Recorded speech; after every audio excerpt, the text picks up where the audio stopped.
So welcome back to another edition of the Hart2Heart Podcast, and my guest today is Dr. Sarah Schell. So Sarah, welcome to the show. Thank you for having me. So just like we were talking before the show, you got a really unique background. You're a naturopathic doctor, but you're also a professional fighter. So, I've never talked to someone who is both. I think actually you are, if I'm correct, the only person in the world who's a doctor and a professional fighter. Is that correct? Yeah, absolutely. And I mean, I think there's been like a couple of physicians who've done like celebrity fights where, they just pull out a celebrity and do a fight. But as an active, professional fighter, as far as I know, I'm the only physician. I know there's some doctors and people with PhD, but I'm the only, person who can, treat, manage, diagnose any condition and write scripts and, treat the, I mean, I have a whole toolbox in my back pocket and, to the point of naturopathic doctor, I'm a naturopathic medical doctor. So I'm trained in both worlds. I have lifestyle, alternative medicine, the whole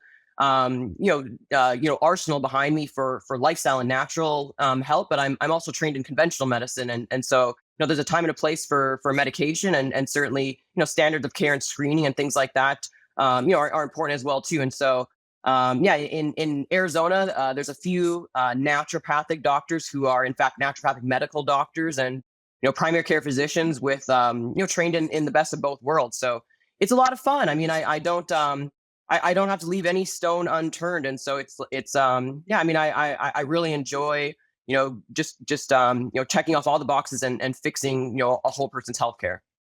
Maybe you could actually explain that a little bit before we get started, because a lot of people probably aren't familiar with that term, like a naturopathic medical doctor. Maybe just explain that a little bit if you don't mind.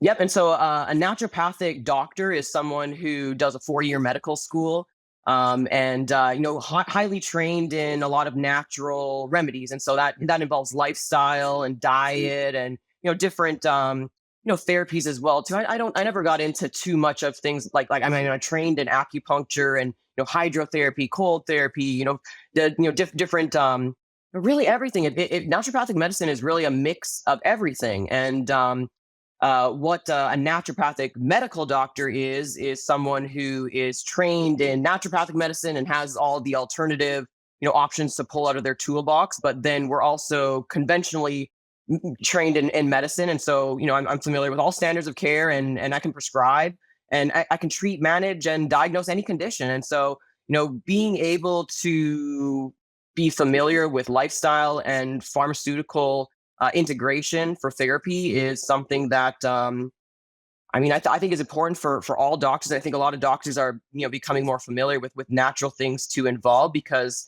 if you're at a point where you need a medication, then there's definitely some vitamins and things in there that need to be addressed as well too. You don't just wake up one day and need a medication and not need any nutrients and anything. So there's just it's a small subset of doctors that are only in Arizona, and there's naturopathic doctors all around America, but in different states we have different scope of practice. And in Arizona, it's the widest scope of practice for naturopathic medical doctors, and naturopathic medical doctors are only in Arizona. So any other naturopath in another state, they're just a naturopathic doctor.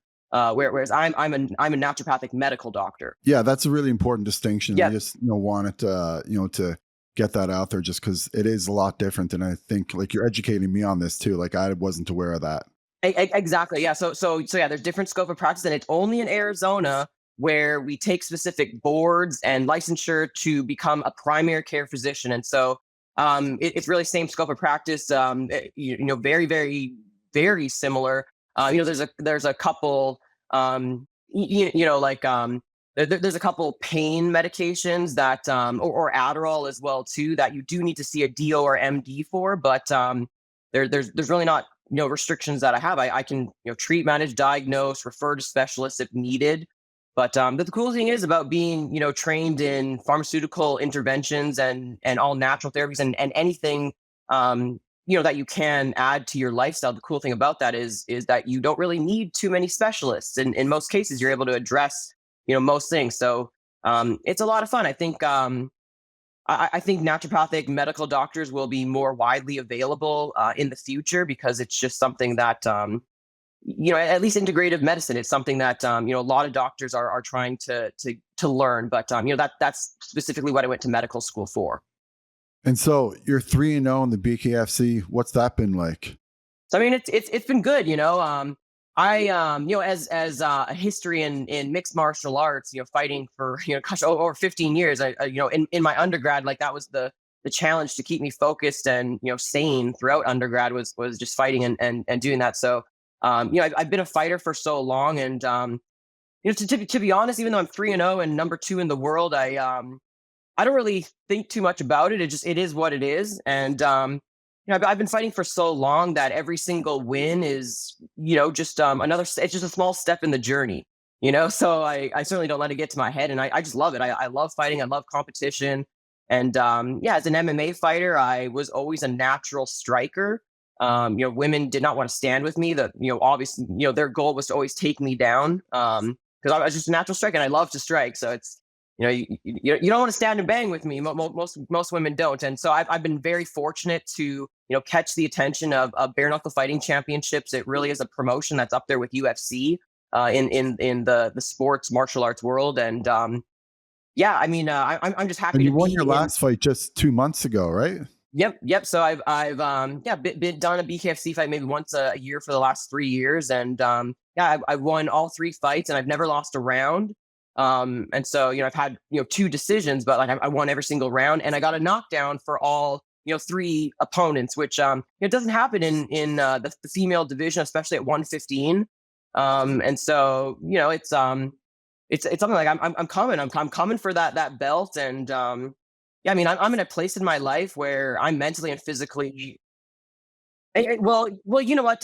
So I'm number 2, so I'm next in line. The obviously the champion is number 1, and she's amazing. She's actually like the defended the belt like 5 times. So like no one's beaten her, right? So I'm telling you, like I'm the one coming up. But I'm patient and I'm waiting my time. And she's amazing, and she's I think 4th or 5th title defense. So like no one's beating her. Like she's beating everyone.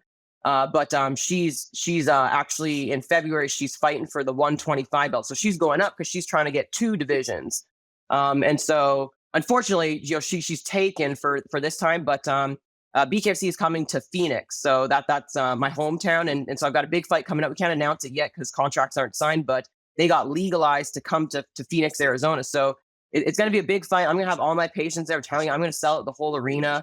And That's I'm going to do awesome. something big. Like I want to be a part of chronic disease. And, I know a lot of my colleagues, they have more time than me to, do events and speeches and, put in the time. And, I'm a little bit unique. I'm going to, come up, in the athletic world. And, I just, I'm going to work on earning my respect and my trust. And then people want to hear what I have to say. And, I'm coming from a place where I'm not selling anything. I'm honestly just trying. I want to help people, and there's information that I see in clinic that it honestly blows my mind, and it's one of those things where it's like I see so many things that are unaddressed in healthcare in general. It just it doesn't make sense to me. It's kind of like, am I the only one who knows this? Like, why is no one just like screaming these things from the rooftop? Like it's clear the root cause of chronic disease. Of course, there's many things that can do it, but in clinic, it's very clear. When you are an expert in looking at biomarkers and labs, which I am, it becomes very clear what a person might be missing when they're developing chronic disease. And so maybe I want to ask you one question just to get started here. Like, why do you think so many doctors are unhealthy themselves? You know what? That's a good question. I think because like it's very demanding. Like becoming a doctor is very demanding, and I was fortunate enough to be a fighter before I even got into my undergrad and everything. And so I was an athlete, and I understood the importance of being a strong person inside, because you can be the smartest person in the world, but if you have no backbone and self belief, and you don't understand your power mentally and physically, it's just you're kind of like just a walking noodle, and I always wonder that with a lot of my, my med school, colleagues that, when we were in med school, I was the only one working out. And, I was pregnant. I was a pregnant chick. I had babies back to back. Nobody even knew that I was a fighter in medical school. I was just a pregnant chick, and I was still working out. And I was just always wondering, like, I get that we have to study, but you have to make time for your physical activity. And, it's just not emphasized enough. I think in the general population, it's almost like the people who work out are freaks, but it's time to change that narrative. I mean, working out is non-negotiable. And Do you and we should think that all working out actually allowed you to study more and actually makes you a better doctor overall because you're decreasing stress and all these kinds of things? absolutely 1,000%. And working out, not only does it help your studying, but it helps you just in life. Like so many times, I mean, every single day, like something goes wrong, something can stress you out, and it's all about emotional control. And you just can't think yourself out of a problem. Like you have to have the mental capacity and strength, and that doesn't just come, out of the blue. Like you have to work on it. And there's not a better way that I know of than exercise. Like it's not just physical, it's mental. And I've done lots. I've studied my whole life, and I can tell you, there's just it doesn't compare. Like studying is just it's just part of the game, right? Yeah, you have to, if you want to get to somewhere, you got to pass these tests and do that. But when it comes to working out, there's no limits. It's just it never stops. That's what it's so fun about working out. Like, I just get so excited about it because, like, even though I'm 37, turning 38 soon, I feel like I'm still not in my prime. And it's just a lot of it is mindset as well too. But it's just yeah, it's just I'm addicted to growth. I just love growth, and I try to get everyone in that same mindset. Yeah, I've kind of feel like that as well. Like I'm 40 years old, and like this year in particular, like I've taken like I had a bad back injury, so I couldn't work Mhm, out on like doing like some heavy stuff with like legs and that kind of stuff. But like mhm. I've learned so much even just recently. And like I put on like 10 pounds of muscle on like my mostly on just my lower body this year. And so like I'm right with you. Like I understand that you can definitely keep improving as you age. And like people think that in their 20s and 30s, that's when they should peak, particularly like 20s and early 30s. But a lot of people, they can still peak in their 30s, 40s, even 50s. Like people can get in shape later in life. Yeah, absolutely. And through pregnancies, like I lost a lot of my hard work. Like I've been working out hard like my whole life. And obviously with pregnancies, like it was it takes you back. Like you lose a lot. And sometimes it's easy to listen to the noise that says you're never going to get your body back, you're a mom, da, da, da, da, da. But I just find that anything that you hear as a negative noise, just challenge it. Just change your mindset, and see. You just never know. And it's never a rush. Like we have so much time. When you think about it, like 1 year, 2 years, there's every single day that you can get better. And so I'm still working on my mindset to take life as a challenge, kind of like it's just like a video game. If a inconvenience happens, it's just what's the solution? What do we do next? And also to your point as well too, when you're talking about physical activity and the importance of why physicians and healthcare professionals might not take it as seriously themselves. And it's something that, yeah, I think like school and things like that make us kind of put our priorities more towards school, and just stay inside our box and more so focus on our professional career. But one big thing that I see outside of physical activity and what isn't talked about even in our studies and our training is appropriate nutrition. And the number one thing is fiber. Like I talk about fiber, all day long. And that's a big problem. And I don't think physicians themselves understand how important fiber is when we're talking about preventing chronic disease. So, I mean, you can work out and work out every single day, but if the diet isn't right, and if we don't know the importance of fiber, eventually it catches up to us. Yeah, I think I've seen some videos where you're talking about psyllium husk in particular, and there's one study I always point to. You probably know which one it is. It's like this meta-analysis that indicates that if you take 10 grams of fiber a day, then it's going to reduce your overall mortality risk by 10%. And they also said in the conclusion of that study that like there's not really a particular limit to it. So, maybe if you take 15 grams of psyllium husk a day, you'll actually lower your mortality rate by about 15%. So yeah, it's crazy effective how psyllium husk is. Like we know it's good for lowering LDL. We know it's good for blood sugar control. And I do think that's something that is very overlooked in a lot of different ways. Yeah, absolutely. And also too, like the problem is like when we look up even standards of care for diabetes, right? Standards of care for diabetes. It's like a 350-page document that all medical professionals use. And I've scanned through it and I looked for how many times they mentioned fiber, and it was 12 times in a 355 page document. Like they're almost ignoring fiber. And the problem with chronic disease is that macronutrients, they build up in our body if we don't have enough fiber to slow the absorption.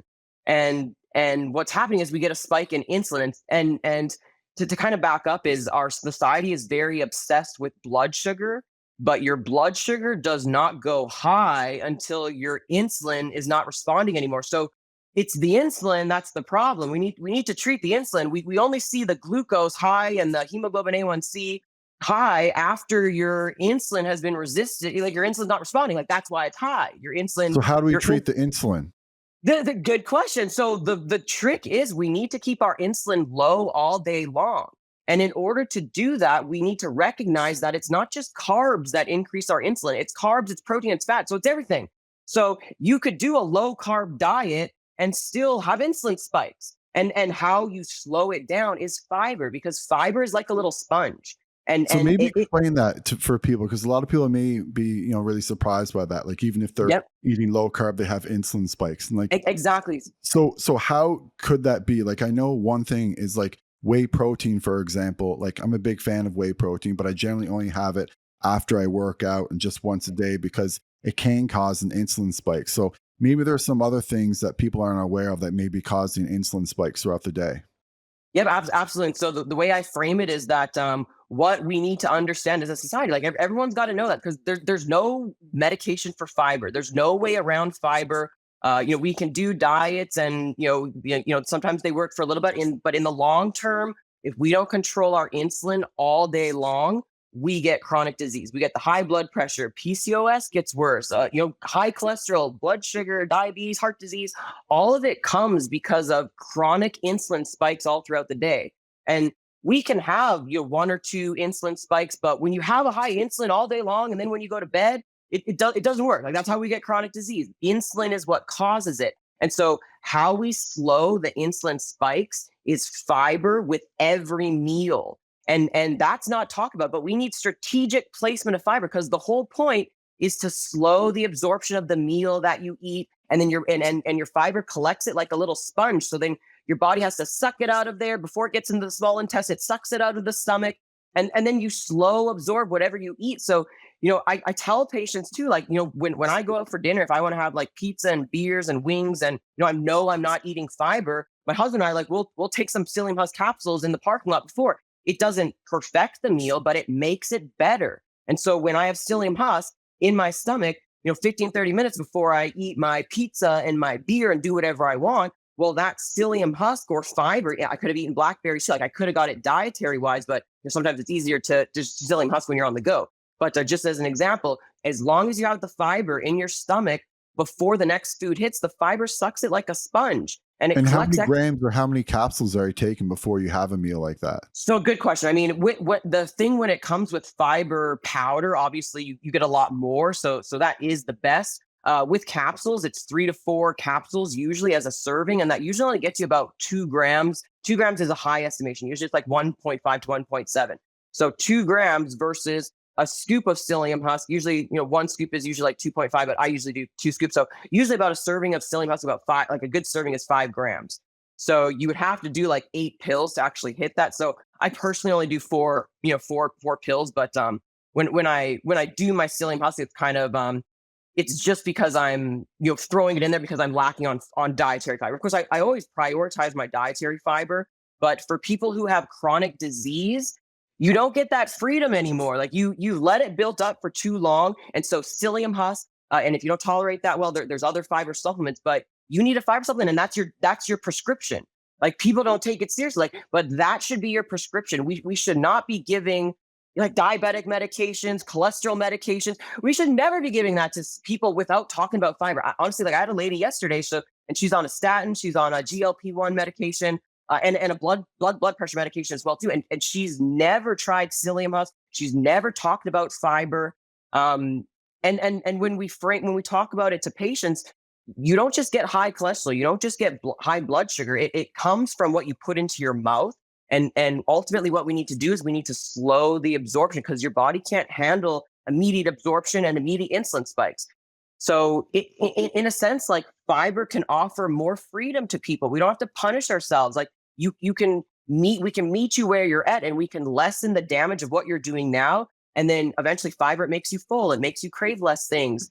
It does exactly what these medications do, but nobody's talking about because there's no money in it. And it just makes no sense. Like Well, we're I'm skipping, glad that you've chatted about it today because, yeah. you've definitely shared a lot of good information. And I think a lot of people are definitely going to be taking their fiber intake more seriously. And then, like you said, psyllium husk, which is the active ingredient in Metamucil, that's probably the one that has the most evidence overall. Another question I wanted to ask you though, like, people always rag on doctors about having, poor nutritional education. And so, like, what do you think would actually lead to better outcomes? Do you think it would be doctors having more nutritional education, or do you think it would be doctors actually being more healthy themselves and setting a better example for their patients? Yeah, you know what I mean?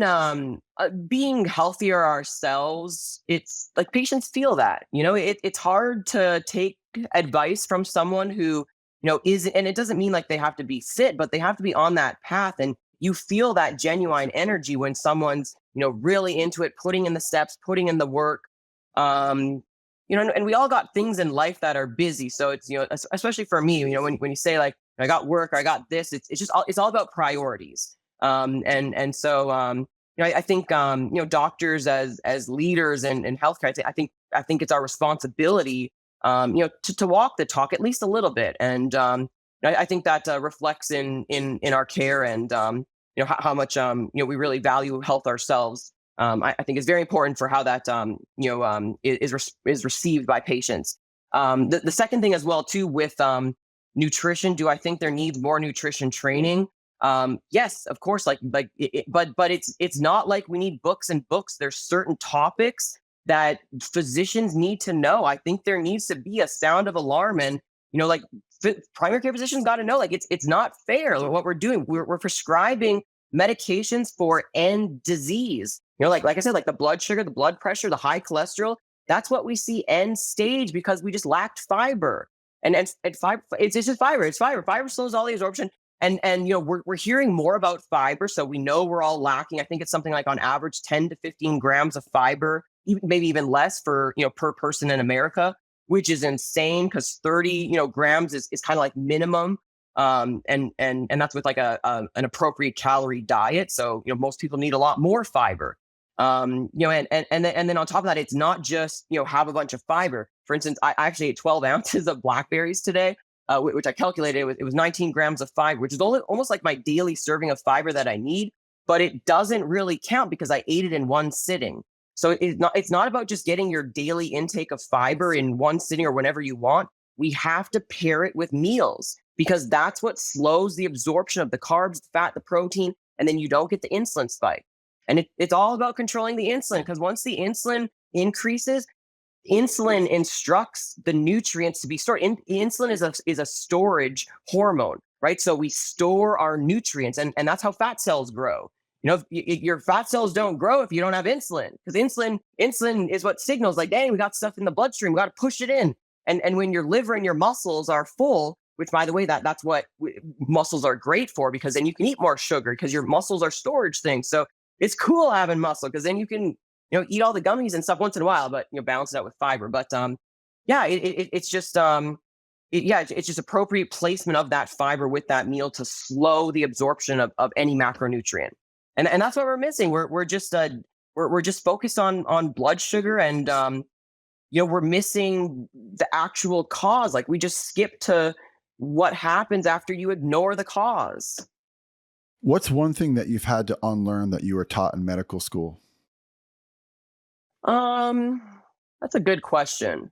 You know what? I'm someone who it's hard to say that because I'm always someone who I'm open to change my mind always. So I don't feel like I'm ever, just solid on one and like I got to change my mind. So, I'm anything that I learn, I'm always, wondering like, like is this, so it's I guess yeah, if that makes sense. Like I've just yeah, I'm never stuck on one thing, and I'm always, adaptive, and I love to learn, and I love to, sometimes I get obsessive about just like little things and I go down those wormholes, but I'm always open to change.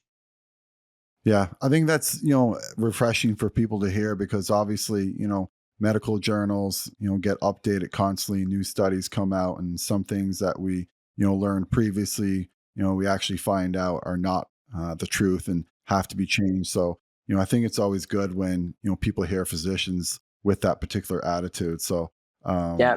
that's fantastic to hear. And one thing to point on as well too is that a lot of studies are funded by the pharmaceutical companies, and so when you look into nutrition and you start going down the wormhole of like, why aren't we talking about fiber? Like, why is fiber ignored and we're talking about metformin or GLP-1? Like, why isn't fiber in that conversation? When you go down that wormhole, you realize like Eli Lilly of like GLP-1, like they donate funding to the nutrition standard guidelines. So it's like the guidelines that we're reading as physicians was funded by these big pharma companies that they don't want us to know about fiber. Obviously they're going to hit it heavy on do low carb, guys, and it's the salt, cut out the salt, but it's the insulin. By the way, high insulin, that's what causes retention and high blood pressure. It's not the salt, although salt can enhance that. But when you have high insulin, if you have low insulin, you have all the salt that you want. I love salt, but keep your insulin low and you're good. Yeah, I actually take the element pack. So I take at least about 2 of those a day. And sometimes I'll add in some Redmond salt as well, just because, again, like I'm a huge sweater. And not only do I work out a lot, but I also do the sauna a lot, like almost daily. Good. So Me too. Me too. so And you know what? two, like I'm just constantly sweating. Sorry to interrupt, but I really love that you brought up the sauna, and that is one thing that I've been going through a phase to really have that conversation with my patients, because one thing that I've really come to realize is that even myself, even in the hardest workout of my life, I don't sweat near as much as the sauna, and so for people who are professional athletes and maybe not that into it, they're not sweating as much as you can, right? So I tell people like it's all about working smarter, not harder. And it's not just about weight loss, but like all the toxins and stuff. Like we got to get that stuff out of our body. We live in an environment where we're just flustered with different chemicals and stuff. And so now more than ever, we need to sweat, pee, and poop, right? And that's sweating is really the sauna, like working out plus what's more aggressive to get that sweat out. What's your overall sauna protocol? Do you use like an infrared sauna? Do you use a Finnish sauna? Do you use it with red light? And like, how often are you doing it?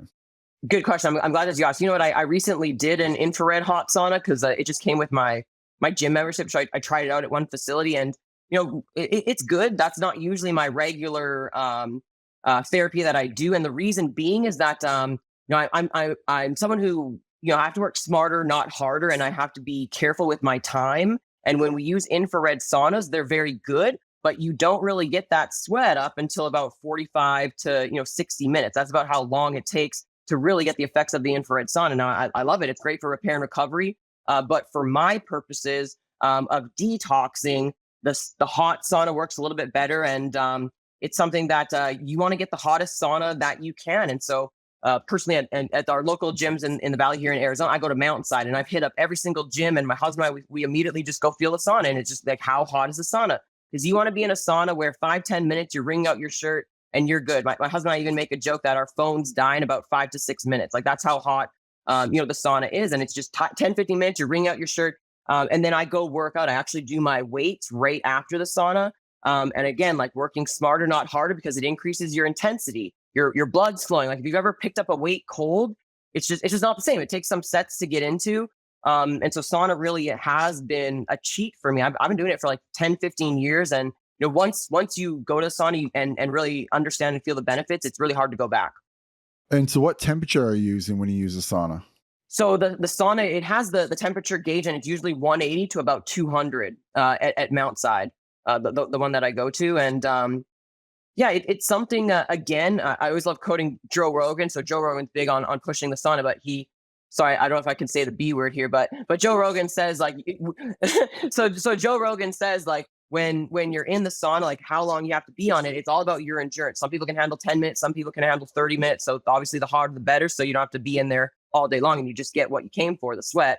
But Joe Rogan says, when you're finding out what your time is, you go in the sauna and you sit and you wait till your inner B comes out, right? So he says swear right there, but Yeah, your inner bitch. Okay. So yeah, he's like, what you got to do is you sit there and you wait until your inner bitch comes out, and then you wait 2 more minutes, right? So you wait for that point where you're like, dang, I got to get out of here. And I know a lot of men in the men's change room. They'll walk in and they'll have war, like mental wars with, oh, like I got to stay in here the last one, right? So however it works for you, if you have to mentally compete with the person who's beside you, who's not competing with you, just to stay in longer, like, you just have to play those games with yourself. But it's not about just going in and then getting uncomfortable and going out. It's still a mental thing that you got to work on and build up your endurance. But once you own sweating as a detox pathway, all that's left is regular bowel movements through fiber and lots of water, and your body is a couple notches better. What I do for the sauna is, and I've only started doing this maybe the last like 3 or 4 months, is I measure my body temperature, because sometimes Ooh. I can push myself maybe, a little bit too much. And so I usually, what I try to do now is I try and stop when I get to about 39 degrees Celsius, because I don't know if going beyond that every single day is necessarily like a good thing. And you also do get a really robust heat shock protein synthesis from going up to that. So that's what I do. But I actually have a really interesting setup. So I have what's called sauna space bulbs inside my infrared sauna. So I have an infrared sauna, but then I have sauna space bulbs inside. So it's basically like I'm getting red light therapy and sauna at the same time. But there's like, what I say to people is, it feels like the sun is shining on me inside the sauna. Like, it's insane, like how hot it gets, like so quickly. And so I'm literally like cooking from the inside out.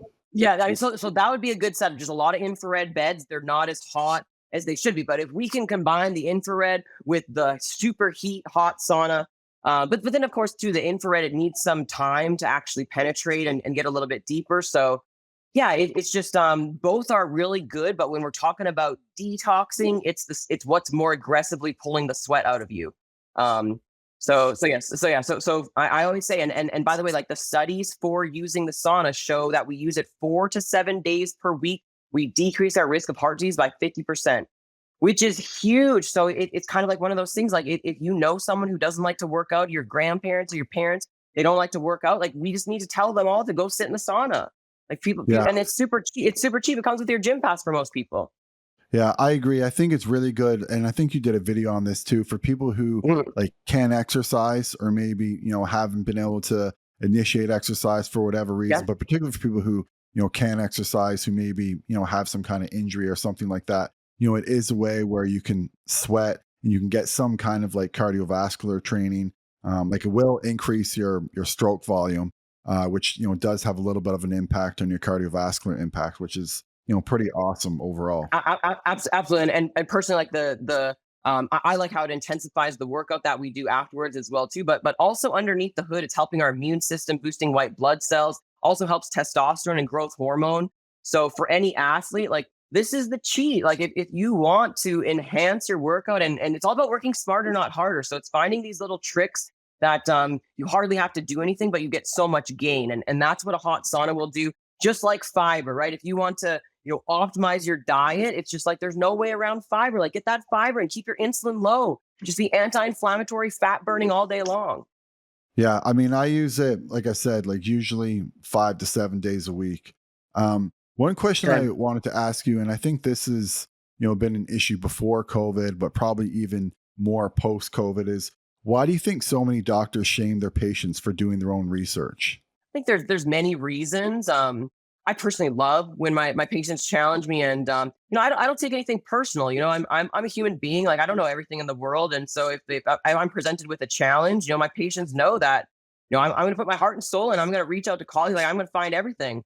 That heart doesn't really come up much, but I'm always waiting for that opportunity where I can help a patient and dig deeper. And yeah, I mean sometimes I think it's met with resistance because ultimately if we're not charging for our time and we've just got a set appointment, or we're getting insurance reimbursement, those extra questions or the extra labs that they come in and bring for review, it takes our time away. And so I don't think a lot of doctors have that ability or just set up for their time, right? And so, doctors, there's so much to talk about. Honestly, when I sit down with a patient, I just speed talk and I'm like, like I'm just trying to get them all the information. I give them all I I make myself available because I know there's just you can never just cover everything in one in one setting. There's always more questions that come up, and I mean, healthcare is complicated, and I think that doctors need to be side by side with their patients, and just show that empathy, and just look at patients like they're a human being, like they're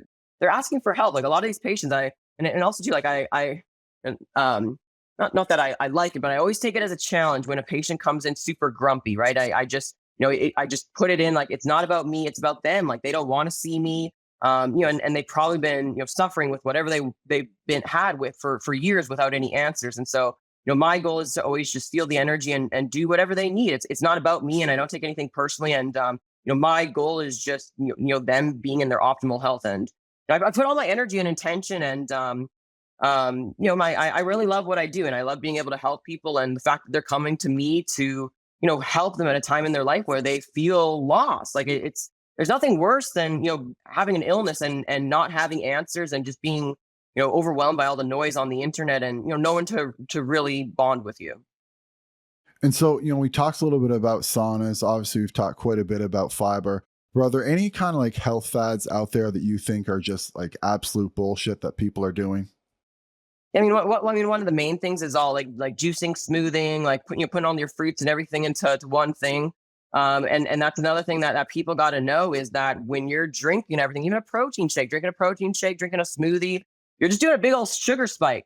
And the texture matters. Texture matters. And so if you're gonna do a smoothie, or even a protein shake as well too, it's just better with a little bit of fiber, because it slows the absorption. But I tell all my patients like not to do smoothies, like do it on a Saturday for fun with your kids, your friends, but it shouldn't be an everyday health kick. Like that's why you have insulin resistance. So if we're doing smoothies and maybe we lose a little bit of weight, but then we've got that belly weight, it's because like the smoothie is spiking your insulin, and high insulin makes all the sugars go into your liver and then your muscle, and then what's left is your fat cells, and insulin's the one to make you fat. We shouldn't be afraid of fat cells. We should be afraid of insulin. That's the cause.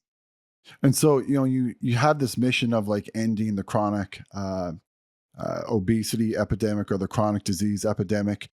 So what kind of initiated you to have that mindset, and what kind of is motivating you to keep going forward with it? You know what? I'm just I realize that my platform is very unique. I'm very good at what I do as a doctor, but I just haven't had the time to get myself out there. And as a fighter, I'm prepared to take on whoever wants to have these discussions, and have the discussions about what to help American healthcare with. But there's a big problem in American healthcare, and I have the same discussion all day long with people. And the number one thing is fiber. As a primary care physician, I'm the one in the front line seeing chronic disease. I'm the doctor who is treating, managing, and diagnosing chronic disease. I'm the expert in chronic disease. Like primary care physicians, we're the ones who see them. But as an integrative primary care physician, I don't have to refer, because I can treat everything and give that dietary advice, and it's just a one-stop shop. But healthcare is very compartmentalized. And usually it's just a referral until you get a medication, but there's just no discussion for that. And so we have to change it. The chronic disease epidemic will not go away if we don't address fiber. And why it's being silenced, I don't know, right? Like that's like we should be talking about that. Like how is Eli Lilly and Big Pharma like seriously making everyone not think about fiber? Like fiber literally slows down the absorption of your food. Like you could eat steak and eggs and still have high insulin and high cholesterol. You could see it in your labs, and it's not because you did anything wrong. It's just because you didn't have fiber to slow the absorption. So it's fiber with every meal, and we know our food environment doesn't have fiber. It's not a secret.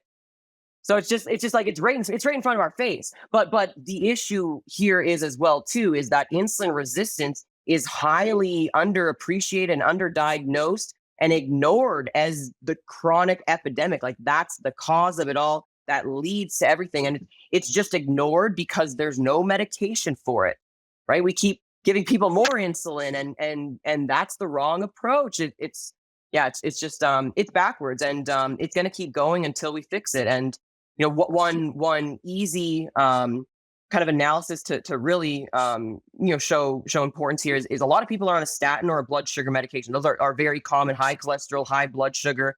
But what happens is those build up in our body because we don't have fiber to slow the absorption or to suck it out. Right? Fiber will act like a sponge and suck it out and do many other mechanisms that control our cholesterol and blood sugar. But what we do is we don't tell the patient that, and instead we just give them a medication that will allow them to continue eating what they're doing and not talk about fiber at all. And I'm not against medication. There are some people who need medication, but we can't let them go without the fiber conversation. Because if you let the blood sugar build up and okay, now you never treat the fiber and you start metformin or whatever diabetic medication, because you never treated the fiber and you keep eating this fiberless diet, the next thing is the high cholesterol, right? Like they just keep building up because you never address the fiber. And so that's why we have multiple chronic, health conditions. Of course, there's other things that, interfere, with toxins and chemicals and vitamins and things like that. But fiber, there's no way around fiber. And that's the ultimate thing. And so what do you think Robert Kennedy Jr. has done right so far to end the chronic disease epidemic? You know what? I think he's done really good at stirring up the conversation. I think asking questions and stirring up the conversation, should always be welcomed. And I think it's a red flag when it's met with a lot of resistance. So I always welcome questions and investigating things like that. I know his highly looking into seed oils and things that we need to take out and vaccines and things like that, things that we need to take out. And I agree, like things like that, should be, researched and talked about and discussed and, looked at from the big picture and maybe reevaluated. But my stance is more of, let's work on healthier, food environment and things for, the people and things like that. But those can take 5-10 years to really start implementing when fiber is right under our nose and we can tell people, look, it's not that you're doing something wrong. It's just that you're missing something.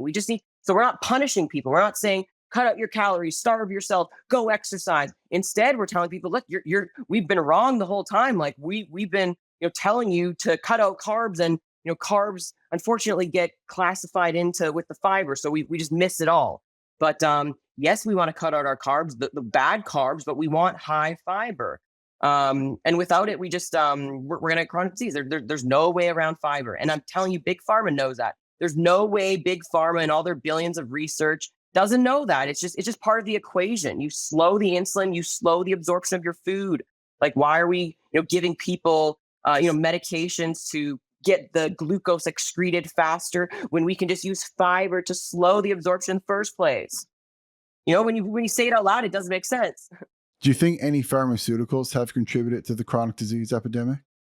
Absolutely. Absolutely. Like I say, like with all the billions of dollars of research, there is no way that they have not come across, hey, what if we slow the absorption of macronutrients and then, blood sugar slowly goes into the body and, and then we're good, and the more carbs, the bigger the meal you have, like the more fiber you need because it's a sponge and it slows absorption.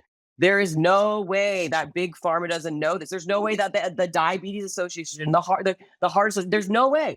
There's no way. How did I figure it out? It's just like, it doesn't make sense. And we have the studies for it. It's not like this is a, something that, I just made up in my basement. Like there's studies, we know fiber. Like it's just, and we know insulin resistance is the cause, but because we let pharmaceuticals tell us what's important, we're looking at the blood sugar or the cholesterol because there's a medication for that. And it's all about fiber. Like you just missed fiber. It wouldn't have built up. Your insulin would have been low and we're good. And fiber is the most readily available. It's so cheap. We can get poor communities. We can get everyone on it. We can get fiber to the whole world. And lastly, I don't know if this is extreme, but, in recognizing a chronic disease epidemic, I do feel like certain fast food restaurants and industries that we feel are strongly contributing to the chronic disease epidemic with high carbs and low fiber meals. I think these fast food industries should be required to help us educate people on fiber with either a black box warning or not a black box because it's not a prescription, but some sort of flyer or something. Like give it, every McDonald's person, you pick up your two cheeseburger meal, like you should be getting maybe we can give psyllium husk capsules. I don't know how that works with health, but it's basically dietary fiber. It's just in a capsule. But we should have these, fast food restaurants that are, destroying the health of society by making it so easy to just disregard our health. And I think those places should be giving out fiber for free, and giving brochures and just being like, hey, like, you're taking in this 40 carb meal, 1,500 calories. It has no fiber. By the way, it has no fiber. All this is going to build up as cholesterol and blood sugar. You're going to get an insulin spike. You're going to be at risk of heart disease and all these things. Right? It takes a simple thing that people got to know. You're going to eat this meal. Doesn't have any fiber. It's going to spike right away. And that's it. Like, we just got to control the insulin with fiber. In terms of, your overall practice, like, what do you say to critics who say that integrative medicine or naturopathic medicine is kind of woo woo? I mean, I would just say that, that's silly, to think that, a person is going to have, any kind of chronic illness and just need a medication and no discussion of a vitamin, that's just, that don't make sense. Right. And I also find too, is that, a lot of patients of mine, like, they do just want medications, and that's perfectly fine. But as a physician, I have the responsibility. I believe that it should be medical malpractice for me to just prescribe a medication, not tell them, how you got here and what natural things are available to get rid of this. There's never, for most things, it's never just a medication that's going to make it better. That's the Band-Aid. If you want the Band-Aid, that's fine.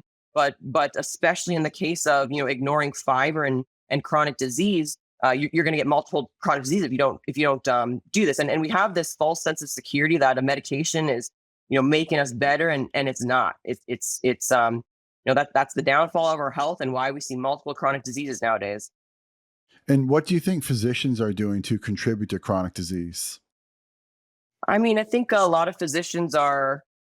I'm not sure if it's the physicians. I really think insurance is a big problem of this. Physicians are basically practicing according to insurance. I'm lucky I'm cash pay and I'll never be insurance. I mean, I do have one insurance company that I accept, but only because, like, I told them these are my prices, and it reimburse me or not, because I'm not just giving a prescription. I'm talking about everything. I'm talking about their sleep. I'm doing everything. Like, there's I'm the hormone. I'm doing their hormones. I'm doing their any chronic diseases that they do, and managing their blood pressure and just everything. Like, when a patient comes into me, I just there's certain hormones and vitamins that are the foundation of health, and if you don't have those in line as an adult, then you will get chronic disease, and you will. And which ones do you think most people are usually deficient in? Which vitamins and minerals? Okay, and I'm glad you asked, because it was actually running through my mind, and things that I learned clinically that maybe I didn't understand as how important it was as a student. But clinically, vitamin D. Vitamin D is absolutely insanely low, and we live in Arizona. And so I see it all day long, and that's another thing that, like, we got to sound the alarm for that. But I don't think it's as urgent or will be as immediately as accepted as fiber, because fiber's easy. It's you don't really even have to check blood work. Like, everyone should be on fiber, whereas vitamin D, it's so important. And another one that I think is largely being silenced. And we honestly, like, the population doesn't understand, like, how low we are in vitamin D, and low vitamin D is everything. That's our immune system. That's depression. That's inflammation. That's weight loss resistance. No matter how hard you work out or exercise, it's really difficult to lose weight.